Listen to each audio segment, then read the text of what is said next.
Halo, jumpa lagi dengan saya. Perkenalkan, nama saya Sania Segar Simanjuntak, NPM 1901010104, dan jurusan saya yaitu Pendidikan Guru Sekolah Dasar. Nah, kali ini saya ingin menjelaskan materi pembelajaran saya sesuai dengan instruksi oleh dosen saya, yaitu Ibu Chani Loren Cianturi, mengenai pembelajaran yang berpusat pada guru dan pembelajaran yang berpusat pada peserta didik. Oke. Tapi di samping itu saya akan memberikan suatu kata-kata yang membuat kita semangat, yaitu ketika orang lain meragukanmu, yang harus kamu lakukan adalah percaya pada dirimu sendiri dan membuktikan bahwa kamu mampu untuk bisa menjadi lebih baik lagi. Semoga dengan kata-kata itu kita terinspirasi untuk percaya diri dalam hal proses belajar mengajar kita. Oke, langsung saja kita mulai pembelajaran yang berpusat kepada guru dan pembelajaran yang berpusat kepada peserta didik. Itu judulnya. Pembelajaran merupakan suatu kegiatan belajar mengajar yang harus juga kita perhatikan dalam hal menentukan keberhasilan siswa, ya kan? Keberhasilan siswa. Nah, dari proses pembelajaran itu akan terjadi sebuah kegiatan timbal balik antara guru dan siswa, ya kan, untuk menuju ke arah yang lebih baik lagi. Nah, peran guru juga di sini memiliki fungsi yang sangat-sangat tidak kalah penting. Guru itu bukan hanya sebagai memberikan ilmu kepada muridnya. Guru di sini juga harus bisa menjadi contoh atau panutan yang baik kepada murid-muridnya. Nah, guru harus memiliki sifat yang sabar, ya, penyayang, penuh kasih, dan barakah mulia. Dan guru itu juga harus dapat membimbing ke arah yang lebih baik lagi. Nah, lalu di sini ada fungsi guru. Fungsi guru itu ada sebagai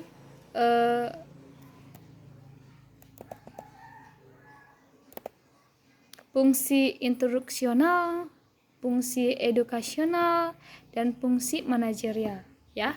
Kalau fungsi instruksionalnya itu adalah sebagai pengajar, ya. Guru ini perlu membuat perencanaan terkait proses pembelajaran tersebut. Nah, fungsi edukasional ini yaitu guru sebagai pendidik. Nah, guru sebagai pendidik berfungsi untuk mengarahkan murid-muridnya dalam memiliki kepribadian yang lebih baik lagi, yang lebih mulia lagi. Nah, guru ini mendidik muridnya agar bisa menjadi seseorang yang bisa berpikir dewasa, ya kan? Lalu di sini ada guru sebagai fungsinya manajerial. Nah, fungsinya ini yaitu sebagai manajerial. Guru di dalam kelas harus juga bisa bertindak sebagai manajer, sebagai penanggung jawab atas lingkungan yang ada di kelasnya. Sebagai contoh misalnya mengajak anak didiknya untuk menjaga kebersihan kelasnya. Seperti itu, ya.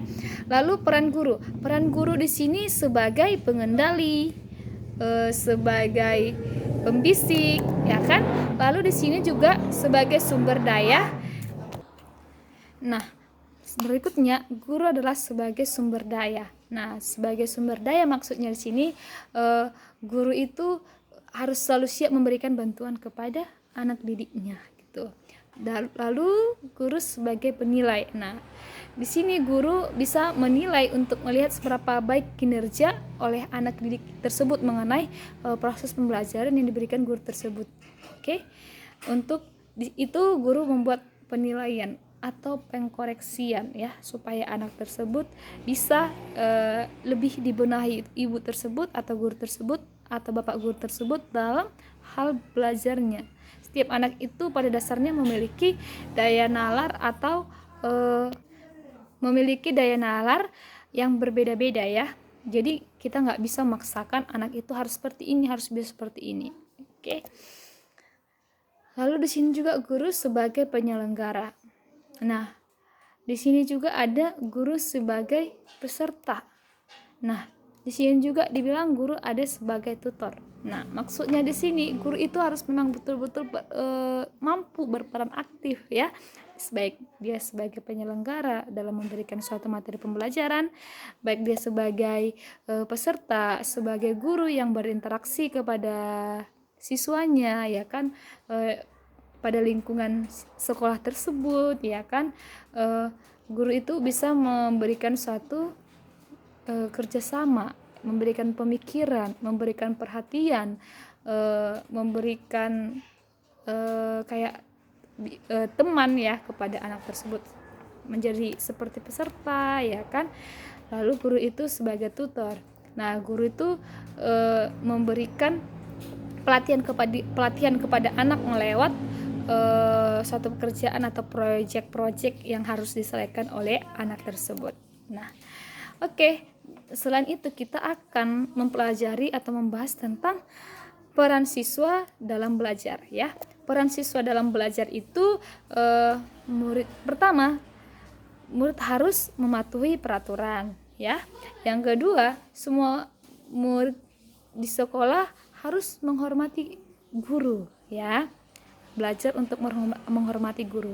Nah, pada dasarnya orang itu dididik dari sekolah. Nah, di sekolah itu dididik untuk menjadi lebih baik lagi, sehingga dalam penerapannya pun nanti di rumah atau di lingkungan yang akan mereka jumpai nanti, mereka sudah dapat terbiasa menjadi anak yang sopan santun, ya. Samping itu juga dalam hal itu siswa juga belajar untuk bertanggung jawab mengenai tugasnya, mengerjakan tugas, ya kan. Lalu yang keempat, siswa itu bertanggung jawab untuk menjaga nama baik sekolah, tidak membuat macam-macam, ya, tidak mencoreng nama baik sekolah. Lalu berikutnya, memelihara keamanan dan ketertiban kelas sehingga suasana belajar dapat menjadi lebih nyaman, ya kan. Lalu yang berikutnya, tugas dan kewajiban terhadap kelompok harus dapat dijalankan melalui pelajaran-pelajaran yang telah disampaikan oleh guru, dan itu dapat didiskusikan bagaimana cara kita mengerjakan ini, bagaimana kita dalam menjalankannya kepada teman-teman yang ada di lingkungan kelasnya tersebut, ya, atau teman kelompoknya. Lalu yang berikutnya, memelihara pengembangan semangat dan solidaritas, ya kan. Nah, di sini kita mendidik anak tersebut supaya untuk menjadi lebih kompak, ya. Apalagi di era zaman sekarang ini, zaman digital yang jauh menjadi terasa dekat, yang dekat akan menjadi terasa jauh. Jadi dari sini kita harus memberikan pemahaman kepada anak supaya anak tidak menyalahgunakan teknologi. Lalu yang kedelapan, melakukan kerjasama dengan teman satu kelasnya dalam berbagai urusan kepentingan kelas. Maksudnya di sini kita sepakat atau kompak dalam berbuat yang demi yang lebih baik lagi ke depannya dalam hal belajar kita, dalam kelompok kita, dalam kelas kita, dalam pertemanan kita. Nah, seperti itu kepada anak tersebut. Lalu di sini ada dua model pembelajaran, ya. Yang pertama, pembelajaran yang berpusat pada guru, yaitu teacher based learning. Nah, pembelajaran ini berpusat pada guru dan cenderung pasif, ya, dalam belajar. Siswa cenderung hanya mendengarkan, memperhatikan, dan didikte dalam cara belajarnya. Nah, tapi hal ini bukan sepenuhnya buruk, ya, karena pembelajaran ini berpusat pada guru dan memiliki kelebihan, yaitu kebulatan pesan. Nah, kebulatan pesan ini mampu mempengaruhi atau membatas daya pikir dalam ruang gerak oleh peserta didik, sehingga anak tersebut memberikan semacam respon yang diharapkan sesuai yang diinginkan oleh guru tersebut. Nah, seperti itu. Tetapi ada juga kekurangannya. Anak didik tersebut tidak lebih leluasa dalam hal berpikir, tidak lebih leluasa dalam berimajinasi. Lalu yang kedua, yaitu pembelajaran yang berpusat kepada siswa atau student centered learning. Nah, di sini pembelajaran yang berpusat pada siswa adalah sistemnya yang seharusnya dibangun oleh siswa tanpa harus mengandalkan pengajaran dari guru. Nah, di sini masih kurang minat bacanya siswa untuk membuat mereka mengarahkan guru dalam hal belajar, ya. Anak di sini harus lebih super aktif, ya, supaya anak tersebut bisa mengikuti pembelajaran tersebut. Nah, misalnya guru di sini memberikan materi, ya kan, memberikan dorongan. Nah, setelah guru memberikan dorongan, anak tersebut berusaha untuk mencari tahu bagaimana kedepannya mengenai proses pembelajaran ini. Jadi di samping itu si anak tersebut akan berpikir dan menyampaikan materi pelajaran yang telah disampaikan. Kalau misalnya ada yang salah, nanti guru tersebut akan menjelaskan supaya pembelajaran tersebut berjalan dengan lancar dan lurus semuanya, ya kan? Jadi tidak ada kesalahpahaman. Lalu bagaimana strategi pembelajaran daring di era pandemi COVID-19 ini ya? Nah, proses pembelajaran di COVID-19 ini, maksudnya di pandemi COVID-19 ini, yaitu metode blended learning ya, merupakan metode yang paling baik ya digunakan di masa transisi menuju new normal ya, karena pembelajarannya belajar daring atau luring yang mempunyai kelebihan dan kekurangan masing-masing ya, itulah pastinya ya. Kita bisa belajar melewat aplikasi Zoom ya kan, kita bisa pakai aplikasi Google Meet ya kan, kita pakai Google Classroom ya. Pokoknya kita harus aktif, harus bisa menyikapi situasi yang menghadang kita, terutama di era COVID-19 ini ya, yang begitu sangat-sangat sedih ya. Tapi itu tidak mematahkan semangat kita. Kita bisa belajar, kita bisa bekerja di rumah. Nah, di sini kita sebagai siswa ataupun sebagai guru, kita berusaha untuk dapat memenuhi suatu proses pembelajaran itu tersebut ya.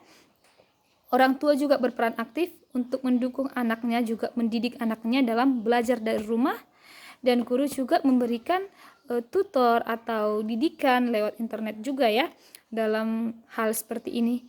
Namun di samping itu, di era COVID-19 ini yang sangat membuat kita tidak bisa berbuat apa-apa ya, kita dituntut untuk menjaga kesehatan kita, menjaga jarak antara kita dengan orang lain, kita rajin cuci tangan, menjaga pola makan kita, menjaga pola istirahat kita, supaya kita dapat terhindar dari virus corona. Nah, di samping itu, di pandemik ini guru dan siswa harus lebih pandai dalam menyikapi, walaupun sebenarnya sangat membosankan ya belajar daring ini, tapi di sini ya harus pandai menyikapi atau memberikan pembelajaran yang unik, misalnya memberikan kreasi-kreasi konten-konten yang lucu supaya anak tersebut bisa dapat mengerti mengenai pembelajaran tersebut. Nah, itulah menurut saya, sehingga guru dan siswa tidak putus hubungan, tetap berjalan walaupun pakai jarak ya, seperti itu. Baik, itulah mengenai pembelajaran yang dapat saya sampaikan. Dan satu lagi kata-katanya yang ingin saya berikan, yaitu jangan berputus asa jika menghadapi kesulitan, karena setiap tetes air hujan yang bening berasal daripada awan yang gelap. Jadi setiap situasi atau persoalan atau apapun itu memiliki yang namanya perubahan ya, gak selamanya, semuanya suatu saat nanti itu pasti ada yang namanya perubahan ya. Semoga kita lebih bijak menyikapinya. Oke, baik, hanya itu yang bisa saya sampaikan, dan bye-bye.